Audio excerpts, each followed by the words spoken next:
Hello friends, দারুণ একটা মাছের ভিডিও নিয়ে চলে আসলাম। দেখুন, আমার দাদার সাথে আমার হাজবেন্ড মাছ ধরতে গিয়েছিল। তাও কি 20 বছর পরে সাগরে মাছ ধরতে গিয়েছে। এটাই ইন্টারেস্টিং। তাই পুকুরে মাছ ধরে, আর সাগরে যাওয়া পড়ে না। এই 20 বছর পরে ফার্স্ট গিয়েছে মাছ ধরতে, তাও এতগুলো লাখ লাখ। দেখুন বন্ধুরা, কতগুলো মাছ পেয়ে গেল। সবই ভাঙড়ি মাছ, সবই টেস্টি। কাঁকড়াও পেয়েছে, ছোটো ছোটো কাঁকড়া। সে অনেক পুরো টেস্ট হয়। এই ছোটো কাঁকড়াতে খুবই টেস্ট। আর ভাঙড়ি মাছ তো সবাই পছন্দ করে, আমিও পছন্দ করি।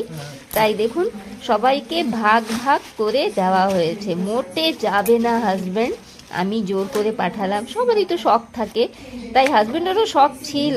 তাই বৃষ্টির জন্য ভেবেছে কি যাবে কি যাবে না। তাও লাখ হিসাবে এতগুলো মাছ টানা জালে, এই টানা জালে পাওয়া গেল। দেখুন কত মাছ, এই ভাঙড়ি মাছ। তাই ভিডিও বন্ধুরা আপনাদের কেমন লেগেছে আমাকে নিশ্চয়ই কমেন্টসে জানাবেন। আর এতগুলো মাছ আমাদের ভাগে পড়লো।